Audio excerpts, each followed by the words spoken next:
And just like that, another game. Still with Azami. This time we've got a mono blue mirror match, though he's using Thassa, God of the Sea. Every time I've run into this thing, it's always kind of a generic all counterspell deck. Sometimes they use Scry to their advantage in one way or another. But I think that this thing is considerably worse than Vendalion Click if you want to play a cheaper mono blue general. Mainly because Vendalion Click is a very easy to deploy, somewhat disruptive, flash speed general that can actually put your opponent on a clock and make your counter magic a lot more potent, especially combines really well with the swords. Sword of Feast and Famine and Fire and Ice are really, really obnoxious when combined with Vendalion Click, and Thassa doesn't do any of those things. It just scries for you and maybe eventually turns into a 5/5 indestructible guy, but by that point a better general would have locked the game up already. But still, can always be a challenge. Any mono blue game can be a challenge, especially if they draw those two ubiquitous artifacts that you know of. My hand is borderline keepable. I do have a blue card to go with my Chrome Mox, but it's an artifact, so I can't actually imprint it, which is unfortunate. However, I have trust in my deck that it's got basically all blue spells in it, and I should draw something within the next two cards to get my Patron Wizard out there before he can do anything. So I'm going to keep this hand, even though it is a little bit sketchy. I like Patron Wizard Chrome Mox so much, and I'm also going first too, so I think that I have a pretty reasonable shot at getting him out by turn 2. Come on, deck, you can deliver. Obviously, I'm not going to play the Chrome Mox right now. Alright, Miniature Moose. You know it's coming. Oh, hey, Expedition map, awesome. Alright, well that's fair. Cool. I'm glad he doesn't have the Soul Ring. Just going to make the game a lot easier to handle. Alright, come on, deck. Cough up blue spell. Perfect. And it's Cryptic Command, which I'm obviously not happy to have to imprint and exile from the game, given that it's one of the best cards in the deck. But, you know, what are you going to do? I got to get Patron Wizard out right now. And my entire plan here is to just win this game pretty much on turn 3. Put Patron Wizard out on turn 2, assuming he doesn't have a turn 2 play. And even if he does, I can power sync it. Assuming he's just going to sack Expedition Map, and next turn I copy it with Metamorphs, and I've got 2 of them out, which means that he probably can't counter, and on turn 3 I play Azami, and Azami plus double Patron Wizard might as well just be the end of the game, especially if you're playing mono blue. There's almost no way to get out of that. So I fully expect that game to unfold that way, but that is not going to happen because he has the blue beast within, Pongify. Ah, damn it. Well, I can power sync for 1, but unfortunately that may have been like the only card in his whole deck that would have dealt with Patron Wizard, is my guess. At least for a single mana. All the bounce spells cost 2, and by then I would have 2 Patron Wizards in play, and he wouldn't be able to bounce anything. I suspect Pongify was a single out. Pretty brutal, but anyway. I have an ape. Ape-tastic. Alright, Misty Rainforest. Well, I've got a whole lot of nothing going on here. The Metamorph completely dead in my hand, and I could imprint, I don't know, the Expedition map, and I gave some thought to that, to go get a Strip Mine to slow him down, to maybe engineer a situation where I can slip Azami out through counters, because these Thassa decks always have billions of counter spells in hand because they're not doing anything else. And I decided to do something a little bit esoteric, a little crazy. I decided to go ape. That's right. 2 3/3s. We're going old school beatdown. And I figure if he's just playing, dirtling around with his commander and a bunch of counterspells, 6 damage a turn might actually be decisive, especially if I'm able to draw into a counterspell or 2. And more importantly, the 6 damage clock means that he has to be proactive, and I could very likely slip Azami out.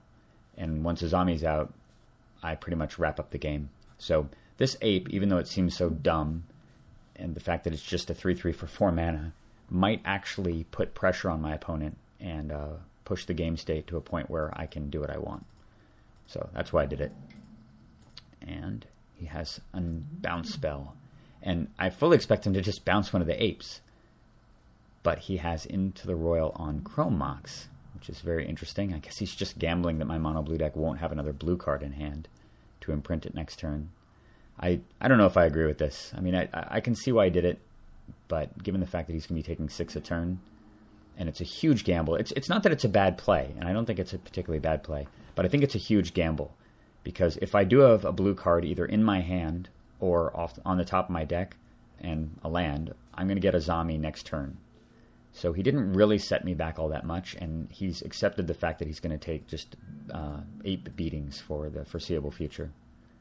Come on, give me a blue card. Man, all mana again. Alright, well, smash for 6. I'm going to play the Flooded Strand, which I'm playing just to thin the deck. I'm very uncomfortable at this point now in the game. And something like a... Well, I guess I can always respond to anything he does to tap out. Again, the ape pressure is real, so... Augur of Bolas. Alright. I'm pretty sure he doesn't have a counterspell in his hand, and I think he doesn't have a counter because the previous turn he bounced the Chrome Mox, which was meant to delay my Azami coming down for a turn. So I think that this Augur is hunting for a counterspell. That's what my instincts are telling me. And sure enough, he has a remand in the top 2 cards. Or top 3. So he's going to be able to stop Azami. And I don't really have the luxury of working around it. So I'm just going to sack that end of turn. Untap. Alright. Well, I could use a counterspell here, I think. Because the Augur doesn't really stop the apes. Maybe I don't even want to play Azami. I just draw Mox Opal. Remember how I said I was top decking like crazy in the last game? This game is the opposite. All I do is draw mana, and in many cases, worthless mana. But when in doubt, attack for 6 with my 2 Hill Giants. Smash, down to 25. Alright, well, I'm not going to sit here and wait, and I certainly want to cast something because I don't want him triggering Expedition Map and getting something like an Ancient Tomb. So I'm just going to cast Azami even though I know he can remand it, and that's totally acceptable. At least it doesn't make it cost 7 next turn. I still have 8 pressure. Alright, I don't think he drew a land there. He's sacking. And instead of Ancient Tomb, he gets Academy Ruins. I guess his intention is to recur the Expedition Map to get it back. But although that is a little slow, he just says done. Jace, now we're talking. Alright, that's something proactive at least. Although I kind of want to play Azami here again, given that if he has another counterspell, I can always just replay the Azami in a turn, provided I draw one more land or a blue card to imprint my Chrome Mox onto, whereas the Jace is a one-time thing and is a much more powerful effect. So we're going to just play Azami here again. He only has 4 cards in hand, and unless he's drawn more counterspells over the next couple turns, it may stick. I'm going to play Riptide Laboratory. Presto. Uh-oh. Oh, God, so gross. Of all the things he could have, he's got Mana Drain, which he almost certainly drew in the last 2 cards. Alright, now what horrible things are going to happen? My opponent has 10 mana available. 6. I'm thinking, God, don't be something like Consecrated Sphinx. That would just be the end of the game, probably. 1 card is pretty anti-Azami. It's Consecrated Sphinx. It's also anti-Jace. Oops. It's Staff of Nin. Alright, well it's good, but it's acceptable. And he taps out for Thassa. So Mana Drain was indeed his only counter, and he did get it in those few cards. But he's still behind here a little bit, honestly.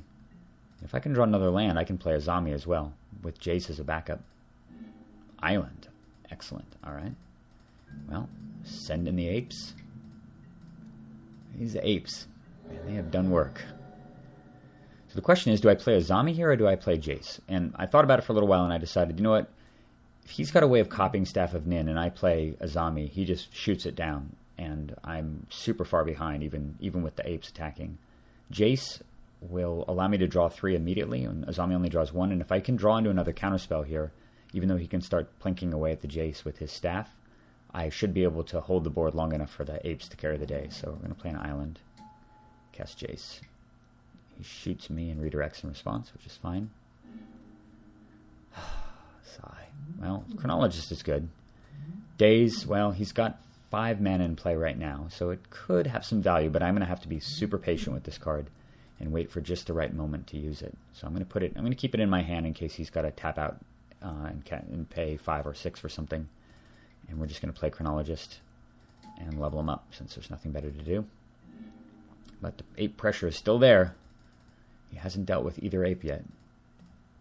Alright, so he's drawing and scrying. He's looking at 2 of the top 3 cards per turn. 3 mana. Aether Adept. Alright, well, that's goodbye ape number 1. That's okay. And he can block and kill this other ape too, so that kind of stops, that blunts all of my offense. It's too bad. But he's down to 2 mana, so this Daze has got a lot of value if he does in fact have a 2 mana counterspell.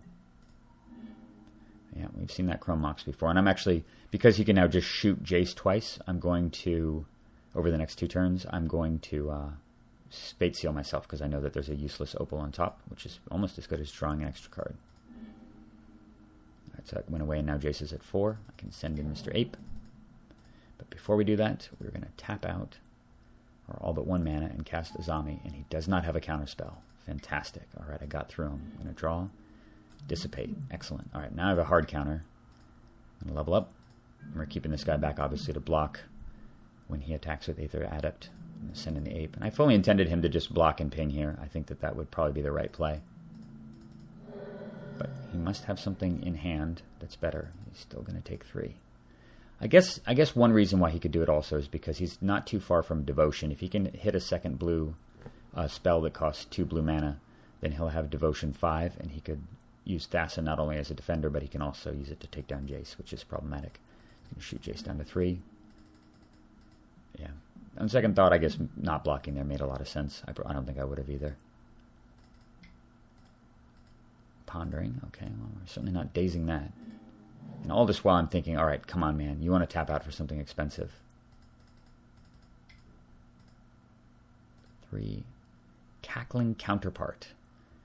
That will bounce, almost certainly will bounce Chronologist, which will turn on Thassa and allow him to attack and kill Jace and have defense. Pretty good. And I gave some thought to dazing here, just simply to prevent him from doing anything else meaningful in the turn. But, like maybe untapping his Thassa to use it for some reason. But the thing is, I actually was thinking along the lines of him using the unblockability to get through to kill Jace, since he could have done that anyway. He didn't actually need to unsummon anything to get through, because he could just give his guy unblockability and kill Jace with the ping. But better to make a 2/2 and gain Devotion as well. I'm going to draw a card in response. Fabricate. That is super timely. Alright, excellent. Of course he bounces that guy, and this allows him to... He keeps Thassa back, which is interesting. Terrified of the mighty ape. And now Jace dies. That's okay. Jace has done some good work, and I've got wizards going on anyway. Alright, an island is really good too. I'm going to certainly fabricate here, because I've got a million islands out. And I love having this Daze in hand, because it just protects against counterspells. We are, of course, getting Shackles. Playing with their land first to play around Mana Lake. Casting that. Does not have any answer to it, and that allows me to steal this wizard, which shuts off Devotion, and the ape goes right back to work. Gnaw. Down to 10. And I've still got Azami mana. Alright, I'm drawing cards right now, because I obviously don't care about blocking, and I've got this Chrome Mox, and I really would like to cast it with something somewhat meaningless so that I can put the Chronologist back into play. And sure enough, I got Jushi Apprentice, who's not as good as Chronologist right now. So there we go. I've got more card drawing. Scries again. Alright, 6 mana. 7. And I watch this guy tap his mana at warp speed, and I see him tap out, and I'm thinking, oh man, good thing we were patient with this card. Owned. Completely and utterly. Game over. Of course, the scoop made perfect sense there, but man, what a conclusion. Today's alternate cost days of an overloaded Cyclonic Rift with a dominant board position. Pretty beautiful. And I didn't look ahead at the next cards that were coming, but I think this one was pretty much in the bag. Really, really enjoyed playing that one, and I think I definitely paced things and played it quite well, given how dysfunctional my draw was at the beginning. Especially after that, I kept for the Patron Wizard, and it got pongified, which screwed up the plans. But overall, it turned out great, And I hope you enjoyed that game. More to come soon.